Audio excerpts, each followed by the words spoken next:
యేసుక్రీస్తు శరీరధారిగా ఈ భూమి మీద వచ్చాడు. దీన్నే మనం క్రిస్మస్ అని జరుపుకుంటున్నాం. యేసుక్రీస్తు శరీరధారిగా దేవుని యొక్క కుమారుడిగా, అలాగే మనుష్య కుమారుడిగా ఆయన ఈ లోకంలోనికి వచ్చాడు. సంపూర్ణమైన దేవునిగా, సంపూర్ణమైన మానవునిగా. ఏమంటున్నాం? సంపూర్ణమైన దేవునిగాను, సంపూర్ణమైన మానవునిగాను ఆయన ఈ లోకానికి వచ్చాడు. ఇందుట్లో ఎటువంటి సందేహం లేదు. దేవుని యొక్క సర్వ సంపూర్ణత ఆయనలో ఇమిడి ఉంది. అలాగే మనిషికి ఉండాల్సిన సర్వ సంపూర్ణత ఆయనలో ఉంది. అట్లాంటి దేవుడు తానే శరీరం ధరించుకొని ఈ భూమి మీదకి వచ్చిన ఆ సమయంలో ఈ వార్తను తెలియజేయడం కోసం పరలోక సైన్య సమూహం అంతా కూడా ఈ భూమి మీదకి వచ్చేసింది. భూమి మీద కంటే భూమి మీద కాదు కానీ ఆకాశంలోకి వచ్చేసింది. బహుశా ఏమి జరిగి ఉండొచ్చు? ఏమి జరిగిందంటే, పరలోకంలో దేవాతి దేవుడు ఇదిగో నా కుమారుని గురించి ఎవరు తెలియజేస్తారు, వెళ్ళండి పలానా దూతకి చెప్పినప్పుడు వెంటనే ఆ దూత వచ్చేసింది. ఈ ఆకాశంలో నిలబడి ఈ భూమి మీద ఉన్న అందరికీ కూడా ఆ వార్త చెప్పడానికి వచ్చేసింది. ఈ లోపులోనే మిగిలిన దూతగణం అంతా ఉంటుంది కదా, మిగిలిన సైన్యం అంతా, వాళ్ళు కూడా అయ్యా మేము కూడా పోతాం, అయ్యా మేము కూడా పోతాం, మేము కూడా పోతాం అని బ్రతిమలాడి చివరికి ఈ దూత ఈ వార్త చెప్పే లోపులోనే వాళ్ళ సైన్యం అంతా కూడా వచ్చేసింది. ఆకాశం యొక్క సైన్య సమూహం అంతా కూడా అట్లాగా నిండిపోయింది. దూత వచ్చేసింది, చుట్టూ వెలుగు వచ్చేసింది. ఆ తర్వాత పరలోక సైన్య సమూహం అంతా కూడా ఆ దూతతో కూడా వచ్చేసి వాళ్ళు దేవుణ్ణి ఒక స్తోత్రం చేస్తున్నారు. ఒక మాటలో చెప్పాలంటే దేవుణ్ణి స్తోత్రం చేయడం అంటే పాట పాడుతూ దేవుణ్ణి స్తోత్రం చేస్తున్నారు. వాళ్ళు ఒక పాట ఆలపించారు. ఆ పాటలో ఉన్న మాట మనం చూస్తున్నాం ఇప్పుడు. లూకాసు వార్త 2వ అధ్యాయం 14వ వచనంలో, సర్వోన్నతమైన స్థలములలో దేవునికి మహిమ, ఆయనకు ఇష్టలైన మనుషులకు భూమి మీద సమాధానము కలుగునుగాక అని పాటలు పాడుతూ దేవుణ్ణి స్తోత్రం చేస్తూ ఉన్నారు దూతలు. ఈ దూతలు పాడిన పాటలో ఈ 2 మాటలు మనం గమనిస్తున్నాం. మొదటిది ఏమిటంటే, సర్వోన్నతమైన స్థలముల్లో దేవునికి మహిమ. రెండవది ఏమిటంటే, ఆయనకిష్టులైన మనుషులకి భూమి మీద సమాధానం. ఈ 2 మాటల గురించి మనం ధ్యానం చేసుకొని మన ధ్యానాంశాన్ని ముగించుదాం. మొట్టమొదటి మాట ఏమిటది? సర్వోన్నతమైన స్థలముల్లో దేవునికి మహిమ. దేవునికి మహిమ ఉండాలి. ఎక్కడ? దేవుడు అద్వితీయుడు కాబట్టి ఆయనకిచ్చే మహిమ కూడా ఎట్లా ఇవ్వాలంటే అద్వితీయంగానే ఉండాలి, చాలా శ్రేష్టమైనదిగా ఉండాలి. కాబట్టి దేవునికి ఇచ్చే మహిమ ఎక్కడ ఉండాలి అంటే సర్వోన్నతమైన స్థలములు. మామూలు స్థలాలు కాదు, ఉన్నతమైన స్థలాలు కాదు, అంతకంటే ఉన్నతమైన స్థలము, సర్వోన్నతమైన స్థలాల్లో దేవునికి మహిమ రావాలి. ఇది దేవుడు ఆశిస్తుంది. కలుగును గాక అంటున్నామంటే ఆశిస్తున్నామని అర్థం. సర్వోన్నతమైన స్థలముల్లో దేవునికి మహిమ రావాలి. అసలు ఈ లోకంలో సర్వోన్నతమైన స్థలం అంటే హయ్యెస్ట్ ప్లేస్ అనే? ఎవరెస్ట్ శిఖరం ఉంది, అన్నిటికంటే ఎత్తైన శిఖరం ప్రపంచంలో, అది అనే? లేకుంటే పరలోకం ఉంది, అన్నిటికంటే ఇంకా ఉన్నతమైన స్థలం, అదేనా? ఏది ఈ లోకంలో సర్వోన్నతమైన స్థలంగా దేవుడు ఎంచుతూ ఉన్నాడు? ఆ సర్వోన్నతమైన స్థలములో దేవునికి మహిమ రావాలి, దేవుడు మహిమపరచబడాలి అని దేవుడు కోరుకుంటున్నాడు. మరి సర్వోన్నతమైన స్థలం అంటే ఏమిటి? ఒక్కసారి నేను చెప్తాను, జాగ్రత్తగా వినండి. దేవుడు నివసించే స్థలం ఏదంటే పరలోకం. ఆ పరలోకంలో ఉన్న ప్రతి ఒక్కటి కూడా దేవుని యొక్క మాట వింటుంది. ఎటువంటి సందేహం లేదు. ఉన్న దూతగణాలు ఎవరైనా సరే దేవుడు ఎప్పుడు ఏ మాట చెప్తాడా అని దేవుని యొక్క మాట కొరకు పరలోక సైన్య సమూహాలు కానీ, దూతలు కానీ, 24 పెద్దలు కానీ వీళ్ళందరూ ఎదురు చూస్తూనే ఉంటారు. అట్లాంటి దేవుడు పరలోకంలోనే ఉండొచ్చు కదా. అలా ఉండకుండా ఆయన నిన్ను నన్ను ఈ భూమి మీద సృష్టించి నీ కోసం నా కోసం ఈ భూమి మీద మానవుడిగా వచ్చాడు. ఎందుకోసం అంటే దేవుడు సర్వోన్నతమైన స్థలాన్ని కోరుకుంటున్నాడు. దేవుని దృష్టిలో సర్వోన్నతమైన స్థలం ఏమిటంటే నీవు నేను సర్వోన్నతమైన వాళ్ళం. అందుకనే దేవుడు తన పరలోకాన్ని సైతం వదిలిపెట్టి నీ కోసం నా కోసం ఆయన భూమి మీదకి చిన్న మానవుడిగా వచ్చాడు.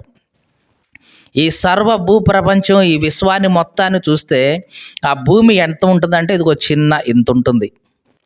ఆ దానిలో మనం ఎంత ఉంటామంటే ఇంకంత. అట్లాంటి చిన్న వాళ్ళమైన మన కోసం ఆయన పరలోక సింహాసనాన్ని పరలోక మహిమను అంతా విడిచిపెట్టి నీ కోసం నా కోసం వచ్చాడు అంటే నిజంగా సర్వోన్నతమైన స్థలంగా దేవుడు ఎవరిని చూస్తున్నాడంటే నిన్ను నన్నే చూస్తున్నాడు. మీకు అర్థమవుతుందండి? నీ హృదయాన్ని నా హృదయాన్ని దేవుడు చూస్తున్నాడు. సర్వోన్నతమైన స్థలంగా చూస్తున్నాడు, సర్వోన్నతమైన వారిగా చూస్తున్నాడు. కనుకనే ఆయన తన ప్రాణాన్ని కూడా సైతం లెక్క చేయకుండా నీ కోసం దిగి వచ్చాడు. దేవునికి స్తోత్రం కలుగును గాక. కాబట్టి ఇక్కడ దూతలు పాడుతున్న పాట ఏమిటంటే సర్వోన్నతమైన స్థలములో ఎవరికి మహిమ ఉండాలి? దేవునికి మహిమ ఉండాలి. ఈ మాటలు వింటున్న ప్రియ సహోదరి సహోదరుడా, నీ జీవితం దేవునికి సర్వోన్నతమైనది. నీ హృదయం దేవునికి సర్వోన్నతమైనది. అసలు నీవే దేవుని దృష్టిలో సర్వోన్నతమైన వాడివి. అట్లాంటి నీలో, నీ జీవితంలో, నీ హృదయంలో, నీ బ్రతుకులో దేవునికి మహిమ వస్తుందా? ఇది మనం చూడాలి. దేవుడు ఆశించేది ఏమిటి? సర్వోన్నతమైన స్థలాల్లో దేవునికి మహిమ ఉండాలి. మరి నీ జీవితం పట్ల దేవునికి మహిమ ఉందా? నీ జీవితాన్ని చూసినప్పుడు దేవుడు మహిమపరచబడుతున్నాడా? నీ హృదయంలో దేవుడికి మహిమ ఉందా? నీ హృదయంలో దేవునికి స్థానం ఉందా? నీ హృదయపు సింహాసనం మీద ఆయన రాజుగా కూర్చోబెట్టావా? అలా కూర్చోబెట్టినప్పుడు నిజంగా దేవునికి మహిమకరంగా ఉంటుంది ఆ సర్వోన్నతమైన స్థలం, ఆ హృదయం. దూతలు పాడుతున్న పాటలో అదే అర్థం. కానీ ఈ దినాల్లో ఎంతమంది దీన్ని రీచ్ అవుతున్నారు అసలు? ఇదిగో నేను దేవుని దృష్టిలో సర్వోన్నతమైన వ్యక్తిని, నా హృదయం దేవుడు కోరుకుంటున్నాడు, కాబట్టి నా హృదయంలో దేవునికి మహిమ ఇవ్వాలి నేను, మనుషులకు కాదు, మిగతా వాటికి కాదు, వీటికి కాదు, దేవునికి ఇవ్వాలి మహిమ అని అనుకునే వాళ్ళు ఎంతమంది? క్రిస్మస్ దినాలు వస్తే సరే ఎక్కడ చూసినా బీభత్సమైన లైటింగులు, బీభత్సమైన డెకరేషన్లు, బీభత్సమైన ఖర్చులు ఇవన్నీ పెడుతున్నారు. ఎవరి కోసం? ఎవరి మహిమ కోసం? దేవుని మహిమ కోసం అయితే కాదండి. దేవుని మహిమ కోసం అయితే గనక వాళ్ళు ప్రతి ఒక్కళ్ళ దగ్గరికి వెళ్ళి వాళ్ళకు స్వార్థ ప్రకటించి అన్యుల దగ్గరికి వెళ్ళి వాళ్ళని చేరి దేవుని వాక్యాన్ని వాళ్ళకు వివరిస్తారు, కష్టమైన నష్టమైన. కానీ దేనికోసం అంటే వాళ్ళ మహిమ కోసమే, వాళ్ళ సంఘం యొక్క మహిమ కోసమే, వాళ్ళ యొక్క డినామినేషన్ చెప్పుకోవడానికి, వాళ్ళ యొక్క స్థితి ఏమిటి? ఇదిగో మేమింత చేసాం, మేమింత వాళ్ళని పిలిచాం, వీళ్ళని పిలిచాం, వాళ్ళు వచ్చారు, వీళ్ళు వచ్చారు, బాగా గ్రాండ్గా జరిగింది అని చెప్పుకోవడానికే. నిజానికి దేవుని మహిమ కోసం చేసేదైతే కాదు. దేవుని మహిమ కోసం చేసేదైతే దేవుని వాక్యమే ఉంటుంది, ఆత్మల రక్షణే ఉంటుంది, ప్రార్థనే ఉంటుంది. కానీ ఆత్మరక్షణ, దేవుని వాక్యం తప్ప మిగతా అన్నీ ఉంటాయి. ఈనాడు క్రిస్మస్ సెలబ్రేషన్స్లో ఏముంటాయి? అన్నీ ఉంటాయి. అన్నీ అంటే ఇంక ఏవైనా ఉండండి, డ్యాన్సులు అనండి, తర్వాత స్కిట్లు అనండి, ఇవన్నీ ఉంటాయి. కానీ దేవునికి మహిమ వచ్చేది మాత్రం ఉండదు. ఈ డ్యాన్సులు వేసేవాళ్ళు కానీ, స్కిట్లు వేసేవాళ్ళు కానీ, ఇంకా ఈ హంగులు ఆర్భటాలు చేసి క్రిస్మస్ తాతల వేషం వేసి అటు ఇటు అట్లా పరిగెత్తే వాళ్ళు కానీ, చాక్లెట్లు విసిరేవాళ్ళు కానీ, ఇవంతా మరి వాళ్ళ వ్యక్తిగత జీవితం సంగతి ఏంటి? క్రిస్మస్ వస్తే అంతా వేషం వేస్తున్నావు, బాగానే ఉంది. మరి నీ వ్యక్తిగత జీవితంలో, నీ హృదయంలో దేవునికి మహిమ ఉందా? ఈ మాట అర్థమవుతుందండి? నీ వ్యక్తిగత జీవితంలో దేవుడు మహిమపరచబడుతున్నాడా? కనీసం ఇలాగ ఎవరైతే క్రిస్మస్ డ్యాన్సులు ఇవన్నీ వేస్తున్నారో వీళ్ళు కనీసం ఉదయం లేవగానే పట్టుమని 10 నిమిషాలైనా ప్రార్థన చేసే అలవాటు ఉందా వాళ్ళకి? ఉంటుందని అనుకుంటున్నారా? ఉండదండి.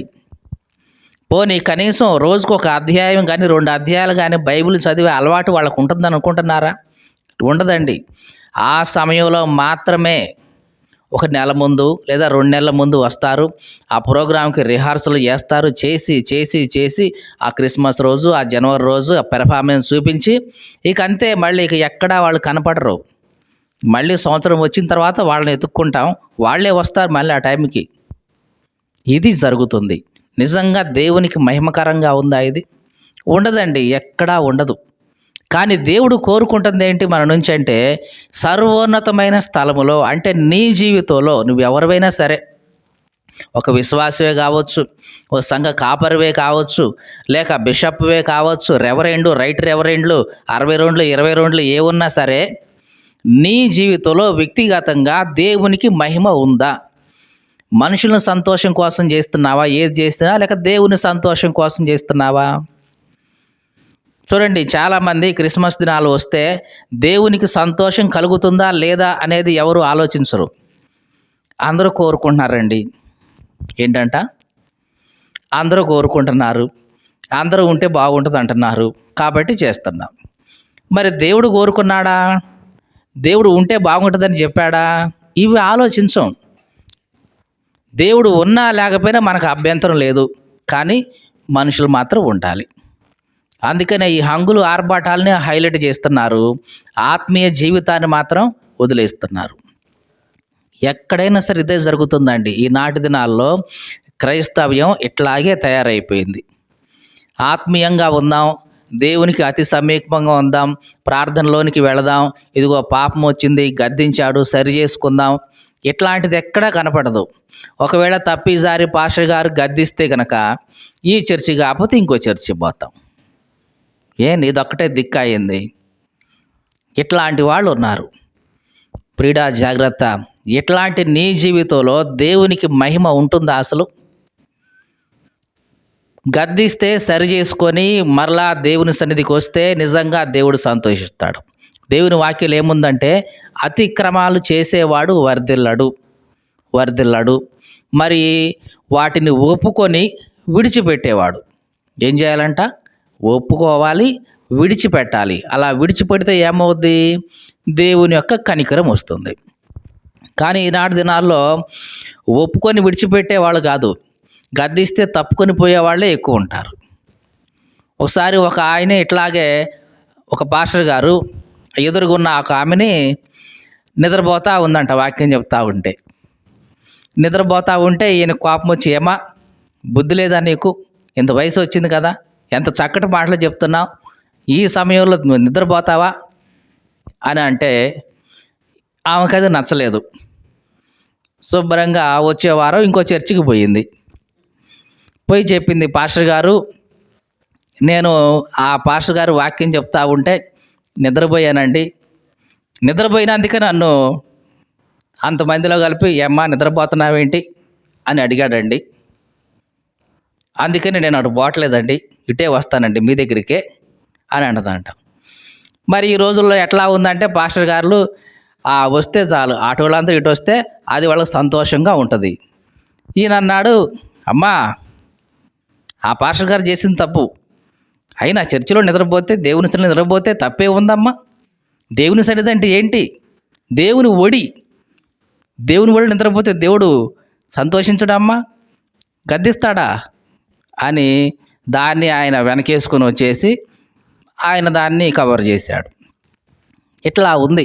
అంటే ఏది చేసినా సమర్థించేసి, ఏది చేసినా పోనీ పర్వాలేదు, ఏం కాదులే, మీరు లోపలికి వస్తే చాలు, దర్శన భాగం ఇస్తే చాలు, చందా ఇస్తే చాలు, మిగతా ఏం చేసినా ఏం కాదు, చూసుకుంటాడులే, దేవుడే చూసుకుంటాడులే అని అట్లా వదిలేస్తున్న రోజులు ఇవి.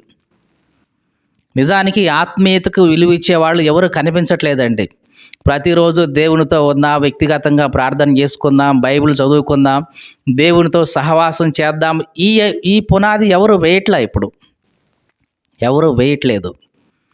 కానీ దేవుడు మన నుంచి ఆశిస్తుంది ఏమిటంటే, సర్వోన్నతమైన స్థలంలో అంటే నీ హృదయంలో, నీ జీవితంలో దేవునికి మహిమ ఉండాలి.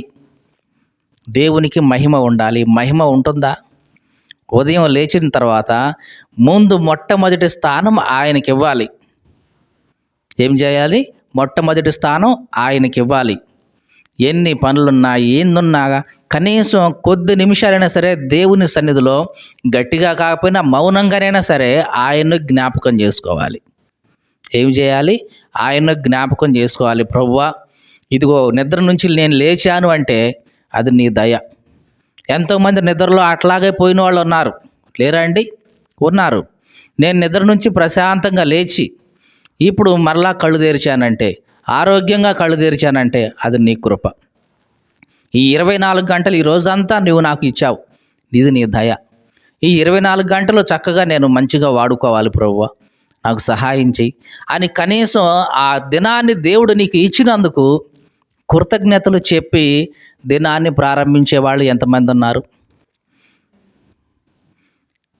సరే, నీకు చదువు రాదు, కనీసం చదువు వస్తే దేవుని వాక్యంలో నుంచి కనీసం ఒక మాట, ఒక వచనం కానీ 2 వచనాలు కానీ లేదా ఒక అధ్యాయం కానీ చదివి, ప్రభువా ఈ దినం నాతో మాట్లాడావు నీ మాటల ద్వారా, నీకు స్తోత్రం నాయనా అని తర్వాత అనుదిన కార్యక్రమాల్లోకి వెళ్ళేవాళ్ళు ఎంతమంది? లేదండి, చాలా లేదు. ఎందుకంటే లోకమంతా బిజీ అయిపోతూ ఉంది ఈ రోజుల్లో. ఎక్కడ చూసినా ఫేస్బుక్లు, ట్విట్టర్లు, వాట్సాప్లు, ఇన్స్టాగ్రామ్లు అన్నీ వచ్చేసి మనిషిని బిజీ చేసాయి. ఎంత బిజీ అంటే మనిషి దేవుని వాక్యం చదవకుండా ఉండే అంత బిజీ, ప్రార్థన కూడా సమయాన్ని కేటాయించలేనంత బిజీ మనిషిని చేసి అపవాది మనిషిని దేవునికి దూరంగా లాక్కెళ్తున్నాడు అంతే. ఇది గ్రహించావా? మెలకు ఉండి ప్రార్థన చేసుకొని ఆ శోధనలోనికి వెళ్లకుండా ఉంటావు. గ్రహించలేదా? అట్లాగే నీ జీవితం పాపం అనే ఊబిలోనికి పోతూ ఉంటుంది. అందుకనే దేవుడు ఇక్కడ మరొకసారి మనల్ని హెచ్చరిస్తున్నాడు. ఏమనంటే సర్వోన్నతమైన స్థలాల్లో దేవునికి మహిమ ఉండాలి. నీ జీవితమే దేవునికి సర్వోన్నతమైనది. నీ హృదయమే దేవునికి సర్వోన్నతమైన స్థలం. అసలు నీవే దేవునికి సర్వోన్నతమైన స్థలం అని చెప్పాలి. ఎందుకంటే ఆయన పరలోకంలో ఉండే ఆయన నీలో నాలో నివసించడానికి ఇష్టపడ్డాడు కాబట్టి. మీకు అర్థమవుతుందండి? పరలోకంలో దేవదూతల గాన ప్రతిగణాలతో ఉండే ఆయన నీ హృదయంలోకి వచ్చి నీతో నివసించడానికి ఇష్టపడుతున్నాడంటే నిన్ను ఆయన ఎంత ఉన్నతమైన స్థలంగా, సర్వోన్నతమైన స్థలంగా ఎంచాడో అర్థమవుతుందా? కాబట్టి అట్లాంటి సర్వోన్నతమైన స్థలాల్లో దేవునికి మహిమ ఉండాలి. అలా ఉండేలాగా మన నడవడిక, మన ప్రవర్తన ఇవన్నీ కూడా మనం మార్చుకుంటూ ఉండాలి.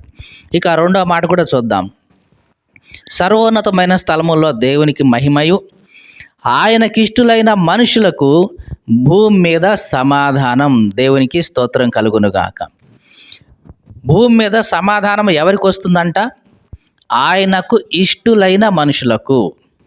అంటే ఎవరైతే దేవునికి ఇష్టలుగా బ్రతుకుతూ ఉంటారో, ఆయన చిత్తానుసారంగా జీవిస్తూ ఉంటారో, ఆయన చెప్పింది చెప్పినట్లుగా చేస్తూ ఉంటారో వాళ్ళకి భూమి మీద ఏముంటుందంట?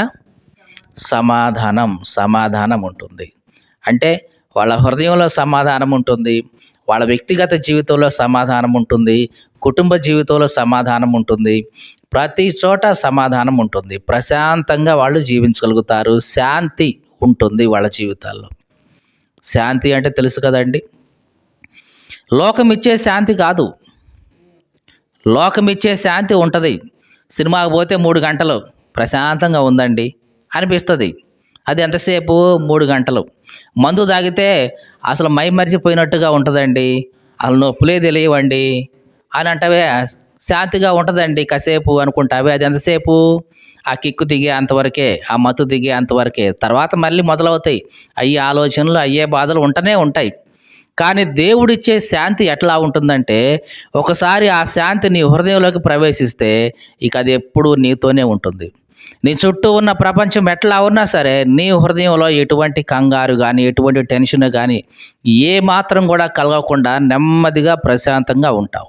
దావీదు అదే అన్నాడు, నేను ప్రశాంతంగా పడుకొని నిద్రపోయి మేలుకుంటాను నాయన. 10,000 మంది మోహరించి నా మీద దండెత్తినా సరే నేను భయపడను. ఏమంటున్నాడు దావీదు? 10,000 మంది వచ్చి మోహరించి నా మీద దండెత్తినా సరే నేను భయపడేదే లేదు, ప్రశాంతంగా పడుకొని నిద్రపోయి లేగుస్తా. ఏ టెన్షను పడను, ఏ బీపీ షుగర్లు అట్లాంటివి ఏమి అటాక్ తెచ్చుకోను. ఈ దినాల్లో మనుషులు ఎందుకు ఈ బీపీ షుగర్లు వీటన్నిటికీ ఎందుకు పోతున్నారంటే ఇదిగో టెన్షన్. దేవుడు అంటున్నాడు, ఇదిగో నీవు నాకు ఇష్టడుగా బ్రతికితే ఇదిగో నీకు సమాధానం ఇస్తా. ఏమిస్తాను? సమాధానం ఇస్తాను, నెమ్మది ఇస్తాను, నీ హృదయంలో శాంతి ఉంటుంది. నీ హృదయంలో శాంతి సమాధానం ఉంటే ఇక నువ్వు దేని గురించి వరి అవుతావా? వరి అవ్వవు. కాబట్టి ఈ బీపీలు నేను త్వరగా అటాక్ చేయవు. ఇక వయసు మీద పడి వస్తే అది వేరు, కానీ ఆలోచించి తెచ్చుకునే బీపీలు ఉన్నాయి. కాబట్టి ఇట్లాంటి వాటన్నిటి నుంచి నీకు విడుదల వస్తుంది. ఈ క్రిస్మస్ దినాల్లో పాత పాట ఒకటి పాడుతూ ఉంటారు, చింత లేదిక యేసు పుట్టెను వింతగాను బెత్లెహేమున అని. ప్రారంభంలో ఏమంటారు? చింత లేదు, ఇక యేసు పుట్టాడు అని. కానీ చింతలన్నీ అప్పటి నుంచే మొదలవుతాయి జీవితంలో.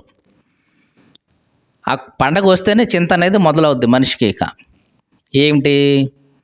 ఏమి తినాలి, ఏమి త్రాగాలి, ఏమి ధరించుకోవాలి, పిల్లలకి ఏమి ధరింపజేయాలి, మనమేం ధరించుకోవాలి, పిల్లలకి ఏమి తినిపియాలి, మనమేమి తినాలి, ఎవరిని పిలవాలి, ఎవరికి ఏ చీర పెట్టాలి, ఎవరికి ఏ బట్టలు పెట్టాలి. ఇక చింతలన్నీ నిజంగా ఇక్కడే మొదలవుతాయి. అప్పటిదాకా ఉండవు చింతలు అసలు, కానీ ఇక్కడే మొదలవుతాయి. పండగ వచ్చిందంటే చింతలే మొదలవుతాయి. కానీ పోయి పాటలు పాడటం అయితే ఏం పాడతాం? చింత లేదు, ఇక యేసు పుట్టాడని. చింత మొదలైంది యేసు పుట్టాడని చెప్పాలి కదండి. నిజమే. అంటే మనం చేసేది ఒకటి, పాడేది ఒకటి. ఒక ఆయన అన్నాడు, క్రైస్తవులంట అబద్ధాలు చెప్పరంట, అబద్ధాలు పాడతారంట. మీకు అర్థమైందండి? క్రైస్తవులు అబద్ధాలు చెప్పరంట, కానీ అబద్ధాలు పాడేస్తారంట. నిజమే. అయ్యా నా హృదయం అంతా నీకేనయ్యా, నా జీవితం అంతా నీకేనయ్యా అంటాడు ఈయన పాట పాడేటప్పుడు. పాటలో ఉన్న మాటలే కదా, కానీ జీవితం చూస్తే అంతా అపవాదిమయమే, అంతా త్రాగుడుమయమే, అంతా పేకాటమయమే, అంతా జోదం అంతే. కానీ చర్చిలోకి వచ్చేసరికి నా జీవితం నీకే సొంతం, నా హృదయం నీకే అర్పితం అని పాటలు పాడతాం. తప్పు కదా? చేస్తుంది ఏమిటి? అబద్ధాలు కదా ఇవి. ఇట్లాగా క్రైస్తవులు మిగతా రోజులన్నిటికంటే కూడా ఆదివారం రోజునే అబద్ధాలు ఎక్కువ ఆడుతుంటారంట ఈ పాటల ద్వారా. మీకు అర్థమైందండి? మిగతా రోజుల్లో అబద్ధాలు 1-2 ఆడితే ఆదివారం రోజు చర్చిలోకి వచ్చి ఇక స్పీకర్ పట్టుకొని మైక్ పట్టుకొని ఇక అబద్ధాలు ఆడుతూ ఉంటారంట.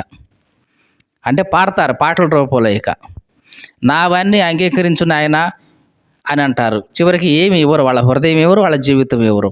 ఇట్లాగా మనిషి జీవితం తయారవుతూ ఉంది. కాబట్టి దేవుని వాక్యం ఏమి సెలవిస్తుందంటే భూమి మీద సమాధానం ఇస్తాడు దేవుడు నీకు. ఎప్పుడంటే నీవు ఆయనకు ఇష్టడుగా ఉన్నప్పుడు. మీకు అర్థమవుతుందండి? నీవు ఆయనకు ఇష్టమైన వ్యక్తిగా జీవిస్తే దేవుడు నీ హృదయం నిండా సమాధానం ఇస్తాడు, శాంతినిస్తాడు, నెమ్మదినిస్తాడు. నీ హృదయం నిండా సమాధానం వస్తే చుట్టూ ఉన్న పరిస్థితులు ఎట్లా ఉన్నా సరే నీ హృదయం కదలదు. దానికి చిన్న ఎగ్జాంపుల్ ఏంటంటే యేసు ప్రభు దోణిలో వెళ్తూ ఉంటే యేసు ప్రభు అమరంలో పడుకొని నిద్రపోతున్నాడు. ఆయన శాంతి ఉంది, ఆయనలో సమాధానం ఉంది, సంపూర్ణమైన శాంతి ఆయనలో. అల్లొచ్చి పడుతున్నాయి, తర్వాత ఇటు నావ అటు ఇటు కదులుతూ ఉంది, శిష్యులు కేకలేస్తూ ఉన్నారు, ఇంత జరుగుతూ ఉంది, జోరున వాన పడతా ఉంది, ఇంత జరుగుతూ ఉంది. యేసు ప్రభు యొక్క నిద్ర ఏమైనా చెడిపోయిందా? ప్రశాంతంగా ఆయన నిద్రపోతూనే ఉన్నాడు. అంటే ఈ చుట్టూ ఉన్న పరిస్థితులు ఎట్లా ఉన్నా సరే ఆయన హృదయంలో ఉన్న శాంతి, నెమ్మది ఏ మాత్రం కూడా తొలగిపోలేదు, చెలించిపోలేదు. అది దేవుని యొక్క శాంతి అంటే. నీ జీవితంలో కూడా నిజమే, నీకు ఎన్నో కష్టాలు రావచ్చు, నష్టాలు రావచ్చు, ఇబ్బందులు రావచ్చు, నిందలు రావచ్చు, కరువులు ఇవన్నీ రావచ్చు గాక నీ హృదయంలో ఉన్న ఆ శాంతి, ఆ నెమ్మది అనేది ఎప్పుడు కూడా తొలగిపోదు. అది దేవుడిచ్చే శాంతి అంటే. ఎన్ని కష్టాల మీదకి వచ్చినా సరే అవి నీ దాకా రావు అనే ధైర్యం నీకుంటుంది ఎప్పుడు? దేవుని యొక్క శాంతి నీ హృదయంలో ఉన్నప్పుడు. ఈ క్రిస్మస్ దినాల్లో ప్రతి ఒక్కళ్ళకి దేవుడు దీన్ని ఇవ్వాలని ఆశపడుతున్నాడు. ఇదిగో నీవు నాకు ఇష్టడుగా బ్రతికితే, నేను నీకు శాంతినిస్తాను, సమాధానం ఇస్తా. ఇదిగో నీ హృదయంలో సమాధానం ఇస్తా, నీ కుటుంబంలో ఇస్తా, నీ సమాజంలో నీ సంఘంలో నీకు సమాధానం ఇస్తా. కానీ నీవు నాకు ఇష్టడుగా బ్రతుకుతున్నావా? ఇది దేవుడు అడుగుతున్న ప్రశ్న. ఈ మాటలు వింటున్న ప్రియ సహోదరి సహోదరుడా, 2 విషయాలు మీ ముందు పెట్టాను. మొదటిది, సర్వోన్నతమైన స్థలము నీవు నేనే, నీ హృదయం నా హృదయమే. మరి అట్లాంటి సర్వోన్నతమైన స్థలంలో దేవునికి మహిమ ఉంటుందా? ఉంటుందా? నీ జీవితంలో ఉందా? ఒక్కసారి మనం పరీక్షించుకోవాలి. లేదు. మొదటిది, ఇది చేయగలగాలి. నీ హృదయం ద్వారా, నీ జీవితం ద్వారా దేవునికి మహిమ వచ్చేలాగా ఎక్కడి నుంచైనా నువ్వు ప్రయత్నం ప్రారంభించు. ఇక దేవునికి ఇష్టడుగా నువ్వు ఉండు. ఇక ప్రయత్నం చెయ్యి. ప్రతిదీ కూడా ఆయన చిత్తానుసారంగా జీవించడానికి ప్రయత్నం చేయి. ఇదిగో ఇలాగ చేస్తే దేవుడు సంతోషిస్తాడా? ప్రతిదీ అండి, క్రైస్తవ జీవితంలో రూల్స్ రెగ్యులేషన్లు ఏమీ లేవు. ఒకప్పుడు పాత నిబంధన ఉన్నప్పుడు వాళ్ళకి ధర్మశాస్త్రం ఉండేది, రూల్స్ రెగ్యులేషన్లు అన్నీ ఉండేవి. కానీ క్రైస్తవ్యంలో క్రొత్త నిబంధన వచ్చిన తర్వాత, యేసుక్రీస్తు వచ్చిన తర్వాత రూల్స్ రెగ్యులేషన్లు అన్నీ పక్కన పెట్టేసి ఆత్మ నడిపింపుతో ప్రతి క్షణం వెళ్ళమంటున్నాడు యేసుక్రీస్తు. ఎట్లాగా? ఈ పని చేయడం ద్వారా దేవునికి మహిమ వస్తుందా? ఈ పని చేయడం ద్వారా దేవుడు సంతోషిస్తాడా అని నీవు చేసే ప్రతి అడుగు ఆలోచించి వేయాలి. ఒక పని చేస్తున్నావు, ఇదిగో ఇది చేస్తున్నాను, దేవుడు సంతోషిస్తాడా? ఓకే, సంతోషిస్తాడు అంటే చేయొచ్చు. ఇది చేస్తున్నాను, దేవునికి మహిమ వస్తుందా? వస్తుంది. ఓకే, చేయి. ఇది చేస్తున్నాను, దేవునికి సంతోషం రాదని నీ మనస్సాక్షి చెప్తున్నప్పుడు దాన్ని మానుకో. ఇది చేసినప్పుడు దేవునికి మహిమ రాదు, ఇది నీ కోసమో పక్కోళ్ళ కోసమో ఇంకోరి కోసమో నువ్వు చేస్తున్నావు, జాగ్రత్త అని నీ మనస్సాక్షిని గద్దించినప్పుడు జాగ్రత్త, దాని జోలికి పోమాకు. ఈ రకంగా నీ జీవితంలో వేసే ప్రతి అడుగులో దేవునికి సంతోషం ఉందా లేదా ఆలోచించి వెయ్యి. దేవునికి మహిమ వస్తుందా లేదా ఆలోచించి వెయ్యి. తప్పనిసరిగా నీ జీవితాన్ని దేవుడు తనకిష్టమైన రీతిలో నడిపిస్తాడు. దేవునికి స్తోత్రం కలుగునుగాక.